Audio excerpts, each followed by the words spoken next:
It's been 2 years since the horrific school shooting in Uvalde thrust Congressman Tony Gonzalez's sprawling Texas district into the national spotlight. His vote for the Bipartisan Gun Safety Act a month after the massacre is now at the center of his primary battle, where on Tuesday he'll compete in a runoff against gun activist Brandon Herrera. But the race is more than just policy. It's also about the vicious battle for the Republican Party's identity and the norm-defying trend of House Republicans trying to oust their own colleagues. Herrera touts endorsements from Freedom Caucus Chairman Bob Good and Florida hardliner Matt Gaetz. I sat down with Congressman Gonzalez ahead of his Tuesday election. He says the outcome of his race will send a message to his party. There's a lot at stake for the future of the Republican Party. Are we going to be the party that governs and gets things done in a conservative manner? Are we going to be the party that has gestures that come up here and say wild and crazy, outrageous things and just try to burn the place down? That is what's at stake, not only in this race, but you see other races across the country. This is only the first of many, right? Because there are other primaries going forward. You know, I plan to spend a lot of time in Pensacola. I plan to spend a lot of time in Virginia and some of these other places. So I think my race is only the beginning. You're talking about Matt Gaetz and Bob Good going after them. I'm talking about constituencies that I think have been forgotten. It's also the 2-year anniversary of Uvalde. Of course, this is your district. Sure. This is you were involved in the effort to pass gun legislation and the aftermath of it. It's also one of the reasons that's inspired this primary challenge against you. Do you regret that vote at all in any way? What I've learned is this. You can do all the things that they want you to do, and it will never be enough. I will never bow down to these people. I will always do what I think is right. The Safer Community Act has prevented over 500 school shootings from occurring. My kids go to school with bulletproof backpacks. It's unfair. They're growing up in a completely different environment that you and I grew up, and something has to change. I don't regret any of my votes. And they were clamoring for action, your constituents were. Oh, 1,000%. Manu, I was getting calls from people nonstop, and this was essentially the calls. Is Tony, you have to do something, but don't take my guns away. It increased the number of background checks for minors. I'm okay with that. I mean, crazy people, Manu, crazy people should not have access to guns, period, especially not to kill our children. And one of the things I've been looking at your ads is that you have criticized your opponent for not supporting the former president enough, not being sufficiently Trump. How important of it is that a driving issue in your race? Some of these people that are running throughout the country, they're not MAGA folks. Bob Good, he's not a MAGA guy that's supporting my opponent, and some other people. They're not MAGA people, right? They're basically libertarians or anarchists, or they just want to see the place burned down. You're not a MAGA guy either, though. I mean, you voted to certify the election. I'm a governing conservative. That's how I view myself, right? I'm a governing conservative, and I'm going to find ways to govern. I voted against impeaching President Trump twice. I voted against Nancy Pelosi's January 6th commission. I mean, I've been very conservative in my votes, in my values. Matt Gaetz and Bob Good, you call them scumbags. You still stand by that? I think you, more than anyone, know the type of people that we are dealing with here in Washington. And some of them are scumbags. I mentioned a couple of them. There's probably a laundry list of folks. You care to mention any more? Yes, I do, but not today.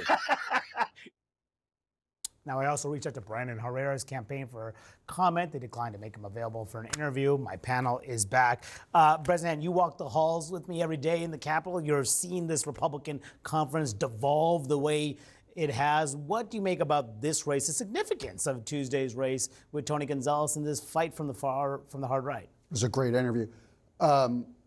I think the interesting thing, a couple of interesting things, Bob Good has his own primary challenger because of the exact same thing. Except the opposite dynamic. The opposite direction. The moderates are attacking Bob Good, who's attacking Gonzalez.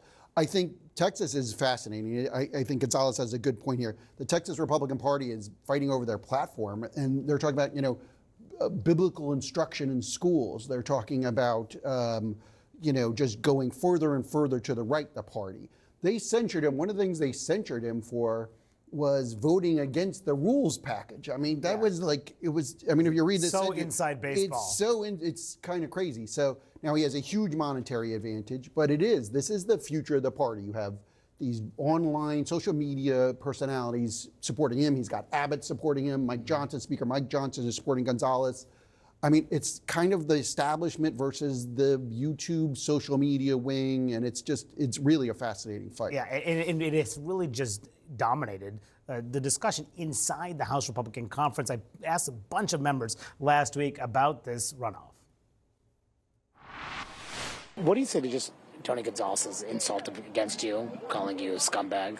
I think that our primaries are best decided on the issues. You know, Tony Gonzalez called the tough border protections that we were looking for unchristian. People like Matt go far beyond the pale and act in such a disgusting way that now they're attacking members because they have nothing better to do. Does Gonzalez deserve to be reelected? He's made some comments that I don't think were particularly helpful. If Brendan Herrera beats Tony Gonzalez next week, what would the implications be for the House GOP? I don't see him being a productive member of Congress, and it'd be an agent of chaos. My voters sent me up here to try and change the way this town works, and I don't think we're going to change it with guys like Tony. Mario, you cover the White House. How do they enjoy? They must enjoy seeing this Republican infighting play out pretty much all year, last 2 years. Yeah, absolutely, right? Because the White House's primary message is essentially that they can govern, right? That they're the responsible adults in the room, and thus they should have control of all three chambers as well. Also, the fact is, you got some of the fighting between Democrats, right? The progressive wing of the Democratic Party versus the centrist wing, which has been on display the last few months as well, particularly along some of the protests. So yes, they enjoy looking at this and saying, hey, look at this chaos that has been wrought within the GOP. And Trump, of course, is trying to tamp a lot of this down. He is staying out of this primary. He's getting involved in some other ones as well. I should note that Bob Good, who the Virginia Republican, who Gonzalez called a scumbag. I asked him to comment. He called Gonzalez back a rhino established moderate. So there you go. That's the level of back and forth. But the debate is really over tactics, right? The GOP has been involved in this ongoing feud about compromise versus not compromise and how to govern in a divided Washington. Well, look, Republican primaries are nothing new. Republican on Republican violence is nothing new. We've been seeing these, right-wing Republican challenges play out in primaries for more than a decade, if not longer. What's really remarkable now and what is different is the degree to which it is all downstream from these personal conflicts within the House Republican caucus. This is all downstream from the ousting of Kevin McCarthy and his difficulty becoming Speaker in the first place by that small, hard core of Matt Gaetz-led right-wingers.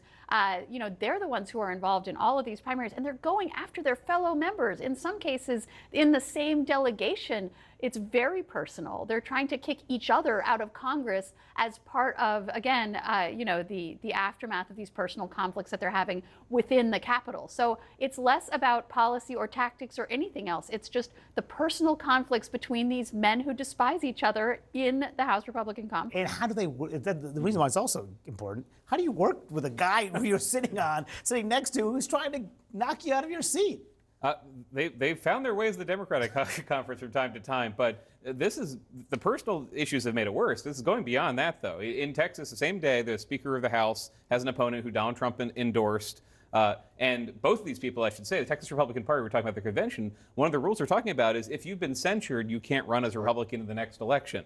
That would knock out Tony Gonzalez. No matter what happens in here, it would knock out the Speaker of the House in Texas. The Minnesota Republican Party just nominated Royce West for Senate. He still needs to win a primary. But really, everywhere, even if you've not crossed Donald Trump, you've not crossed Matt Gaetz, this attitude is only fixable if you're loyal to Donald Trump. You know from the Good race, Good's problem is that he endorsed Ron DeSantis for president. Yes. Had he said all the same stuff and endorsed Donald Trump, this wouldn't be happening. Yes. At the end of the day, one thing matters, Donald Trump. So we'll see. It matters for the Republican primaries. We'll see what happens on Tuesday.